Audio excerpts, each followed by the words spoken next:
So you really can't blame her. She was just doing what every mother would do for their child. I mean, who doesn't want a place of honor for their child? Who doesn't want their son or daughter to be great? It's really not an odd request when she says to Jesus, "In your kingdom, please let my two sons sit in places of honor, one next to you on your right and one next to you on your left." After all, it's every parent's dream that your child would become successful, maybe even great. This weekend was one of my family reunions. It's been going on strong since 1953. 66 years at Camp Mardella. It started out as a way to honor my great-grandmother, who, when she was about 14 or 15 and had a whole slew of siblings younger than her, when their mother died in childbirth, she got to be the mom. And so every year as they aged and the family went their separate ways around the country, one to California, one to Virginia Beach, several to New Jersey, they all decided to come home on the weekend closest to my great-grandmother's birthday, which was May the 30th, one day before mine, and celebrate her and have a reunion. And so that's what happened and how this got started and how it's continued. And last night we had probably 130 or so people there from all over the country. One from California, several from Virginia Beach, several from New Jersey, New York, Pennsylvania, and here locally. And I haven't been for the last couple of years, but we decided that we would go this year. And so Sharon and I went yesterday afternoon for the afternoon and evening to see my cousins and my relatives. And my mom was very happy to be telling all of my cousins about the work that we're doing, especially the work that we're doing at the Camden Community Garden. And she did it with such deep pride. You know, every parent wants their child to do great things. So it's not such an odd request that this mother of James and John have of Jesus. It was also interesting to me that several of my cousins, whom I hadn't seen in a while, asked about what our girls were doing. They haven't seen them in even a longer time than I have. And they really cared. They really wanted to know. And it was wonderful to be able to tell them with pride what my two girls are up to. You see, it's natural for us to want greatness, especially for our children. But Jesus doesn't quite see it that way in this exchange that happens. Jesus encourages us to see and seek greatness in a way other than the natural way that we seek it. Listen to what he says again. Pastor Sharon read it once, but listen again in verses 25 through 28. Jesus calls his disciples together after John and James' mom requests that they sit at the right hand in places of honor, right and left hand at places of honor. He says, "You know that the rulers of this world lord it over their people, and officials flaunt their authority over those under them. But among you, it will be different. Whoever wants to be a leader among you must be your servant, and whoever wants to be first among you must become your slave. For even the Son of Man came not to be served, but to serve others and to give his life as a ransom for many." Among you, the disciples, followers of Jesus, among us, Jesus says it should be different. Whoever wants to be a leader must be a servant, and whoever wants to be first must become a slave. We're at week 5 in our series, At the Core of Joy, and today's value is serving hands. And it comes directly from this passage and other teachings of Jesus. And it's a value that I see lived out here at Community of Joy in you and through you again and again and again in our life together as a congregation and in our lives together individually. I see it on Sunday mornings, especially with Jean and Ed, who have taken Michelle, Bailey, and Tyne under their wing. And Jean stands here in the back and rocks Tyne and just loves on her. And Tyne just dotes on Jean and Ed. And Jean goes to get Michelle now that they don't have a car because Sharon's car was in the accident and Sharon's in Minokan Manor. And so, I just see it every week, week in and week out. And she's together with them throughout the week as well. And on Friday, I saw it in Bob Adams as he gave several hours of his day off to go down into the basement of Pinehurst Elementary School to put together a couple of bikes that were there that the school had given to them in boxes. And I don't know if you've ever put a bike together, but no two bikes are the same in the way they put them together. They're all different. Even if they're the same manufacturer, it's really fascinating. The one that he's putting together there was extremely hard, and he had a real challenge getting the brake cables to go how they were supposed to go. The one that I put together had the brake cables already put where they were supposed to go, and I just put the handlebars in the little place that they're supposed to go and tightened the bolt, and I was done. And Bob's over there fighting and fussing and carrying on, and but there he is, giving of his time, using his hands to serve. At the core of joy, brothers and sisters, are people with serving hands. Next Sunday and Monday, you'll have an opportunity to employ your serving hands as you have the opportunity to bring cookies, homemade cookies, to give to the teachers and the staff at Pinehurst Elementary School as a way of saying thank you and as a way of saying we think about you and we value you. Bless you.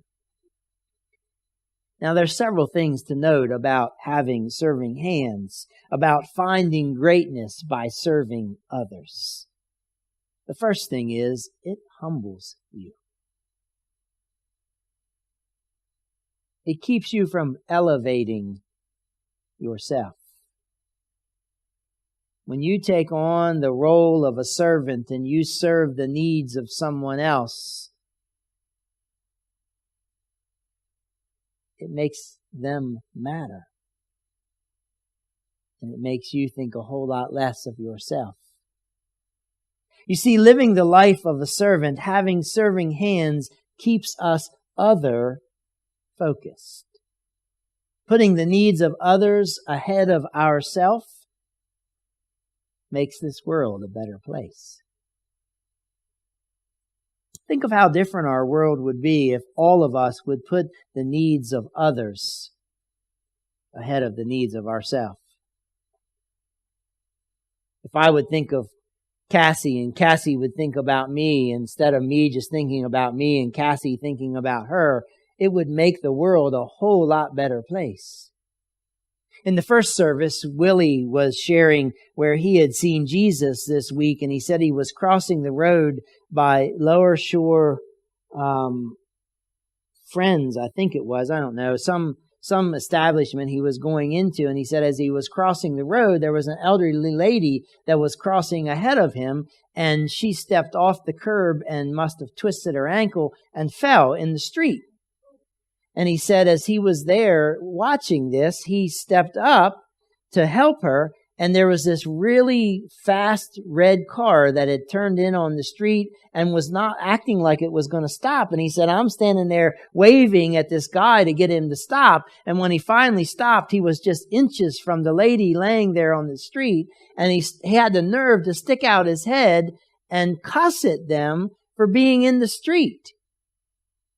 Now that guy in that car was only thinking about that guy in that car. And when we think that way, our world gets tied in knots and we have all kinds of problems. But when we think about the needs of someone else, like the elderly lady laying in the street who needed help getting up and crossing the street, our world becomes a better place. Think of how different our world would be if we would put others ahead of ourselves, if we would have serving hands. My friend McCoy Curtis, the taller guy in the striped shirt, showed up yesterday at the Camden Community Garden workday. I admire McCoy tremendously because he spends lots of his time engaging children, youth, who are struggling with life, struggling in school, struggling with everything that's coming their way. And he had contacted me and said, "Hey, can I bring some youth by the garden for workday?" And I said, "Sure."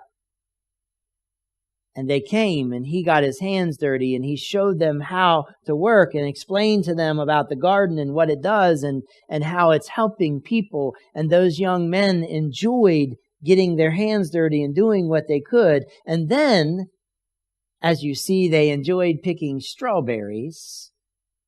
And then I gave them the taste of sugar snap peas. And I said to them, "These and the strawberries taste sweeter than candy." And they agreed. I admire McCoy for investing his time, for engaging his hands in service, helping these young men have a positive role model and a way to engage in their community that would be different than what they might normally do. Now, they're not smiling in that picture, but I'll tell you what, when they left yesterday, they were all smiling and had felt good about themselves for engaging their serving hands. You see, becoming a servant of others, developing serving hands, puts others in the focus of our attention. And it's real easy to get there when we open our eyes and see others around us. Wherever we find ourselves on most days, we find ourselves in proximity to other people, and often those other people have some kind of need that we can serve. Sometimes those needs are just simple, like opening a door, or smiling and saying hello or good morning, or asking some question other than the "how are you?" Because, when we ask that question, we really don't mean, I don't have time to hear how you are. You don't think I want to know how you are, so, you say, "I'm good." But inside you're churning. So ask a different question. Figure out a way to engage the person and let them know that you truly care, because sometimes it's just the simple act of taking a moment and recognizing that person who might be having a bad day is a way to have serving hands. Opportunities to serve others abound if we have eyes to see them. And having eyes to see them begins with living a life that notices that there are others around us. I don't know if you've ever been to Lancaster, Pennsylvania, and seen the horses driving down the streets, but they have these things called blinders, and when I'm walking by Carly, I can't see her, and I can't see Maddie, I can only see ahead, and sometimes we go through life that way, or sometimes we go through life with blinders that just kind of look like a mirror, and we admire ourselves, but we're unaware of the people around us. But anytime there are people around us, there are opportunities that abound to have serving hands and serve the needs of those that are around us. Jesus says, "Among you it will be different." You know that the rulers of this world lord it over their people, and officials flaunt their authority over those under them. But among you it will be different. Whoever wants to be a leader among you must be your servant, and whoever wants to be first among you must become your slave. At the core of joy, brothers and sisters, are people with serving hands. They are humble. They are other-focused. They have eyes that see needs and hearts that meet needs. They live in a way opposite of the world's quest for greatness, and they have a huge impact on the world.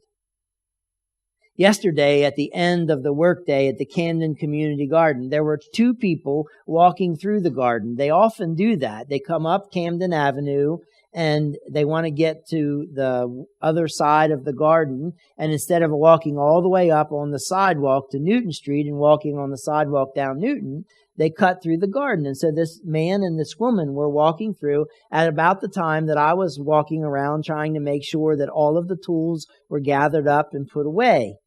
And so as I always do, I said hi to them. I said good morning to them. And the gentleman said to me, "What is this?"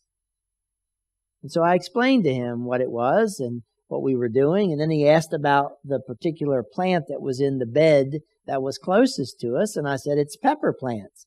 "Oh," he said, "this is so wonderful. This is nice that you do this." And then they went on and went into the gazebo. And I had this sneaking suspicion based on the way they conducted themselves that they were homeless. And also, and I shouldn't have assumed this because I knew the gentleman. But I didn't think he knew me. So they went on over into the gazebo and hung out there for a while. And as I was leaving, I thought, you know what? Maybe they're hungry. I'm not sure what's in the garden that they can eat raw, but I know that the kids really enjoyed those sugar snap peas, and they're just coming on, and you can eat the pod and all. You don't have to cook it, and they're really delightful. And so I picked some of them, and I took the string off of them, and then I went over to them, and I said, "Here, there's some sugar snap peas that are in the garden. I thought you might like to try them. And if you want more, if you're hungry and would like to enjoy them, the 2 beds that have the nets are where they are. And you can find them, and you can pick ones that are fat, or you can pick ones that are thin, and you can eat ones with peas in or ones just with the pod. It's really sweet." They tasted them and they said, "These are delicious." And then he said, "Hey, do you know me?" I said, "Yeah, Joe, I know you." "Oh," said, "Yeah, I was a guest in your shelter a couple of years back." I said, "Yeah, I knew you as soon as I saw you walking through." He said, "Well, I didn't know you until you spoke to me. And when you spoke to me, I recognized you." He said, "This is a wonderful thing that you guys are doing here." I said, "Well, thanks." I said, "We've been working at it this is our 5th year." And then I went on my way and was gathering up the trash and throwing things in the trash can and just doing things. And as I was doing that, I heard Joe say to the woman that was with him,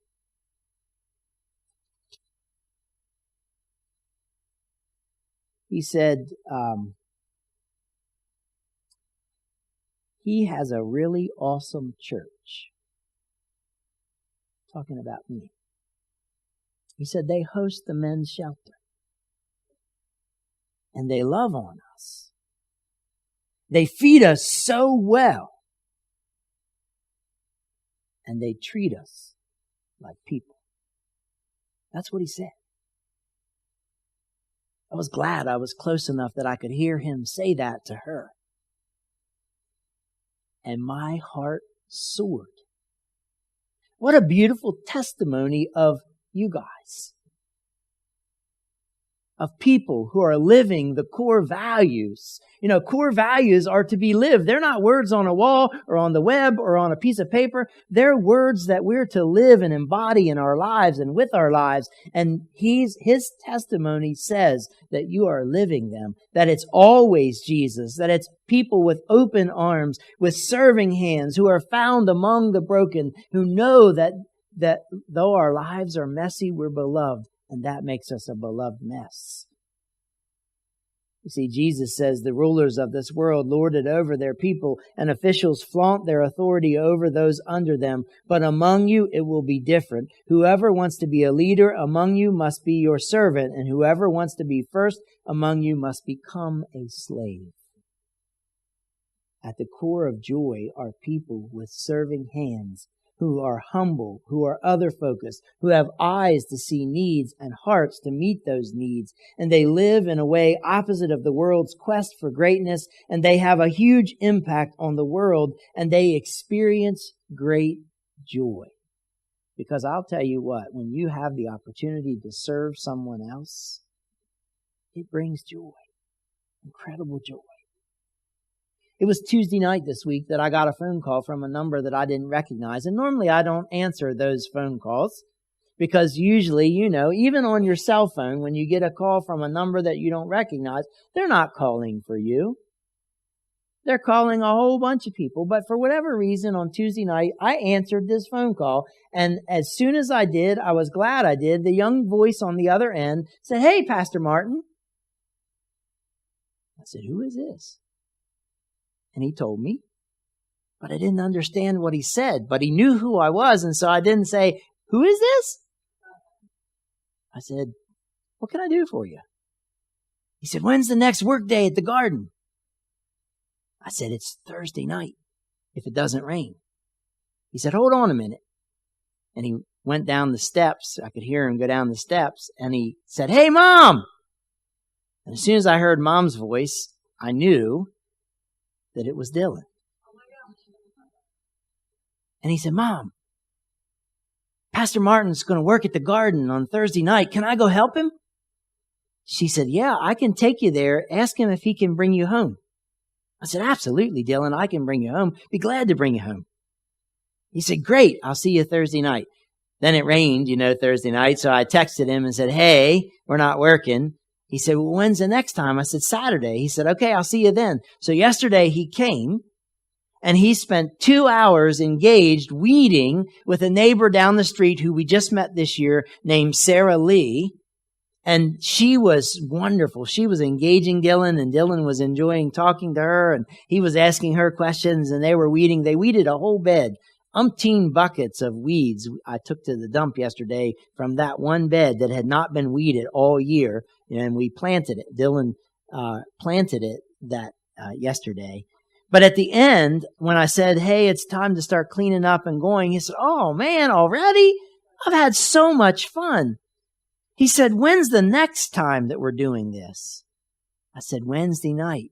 He said, "Mom, can I come Wednesday night?" And Cherry said, "Well, isn't Wednesday night youth group?" And I said, "Yeah, it is. Unfortunately, I'm not available Thursday night, and so I had to do it Wednesday night because I had some people that wanted to come on an evening and work and not on Saturday and work. So that's why I threw in the extra one. And so he was so excited. Then he said, "Well, when's the next one?" I said, "Well, it'll be Saturday, 9 to 11. He said, "Well, I'll be here." You see, he engaged in this task. He engaged his serving hands, and he got so much joy out of it, he wants to come back. And that's what happens when we engage our serving hands. It makes us feel good. And it makes others feel good. It's a win-win for all involved. Brothers and sisters, at the core of joy are people who are always Jesus, who have open arms, who know that despite the mess in their lives, they're beloved, and who find themselves among the broken and have serving hands. How do you want to engage this morning? What thoughts are running through your heads? What stories do you have that you want to share?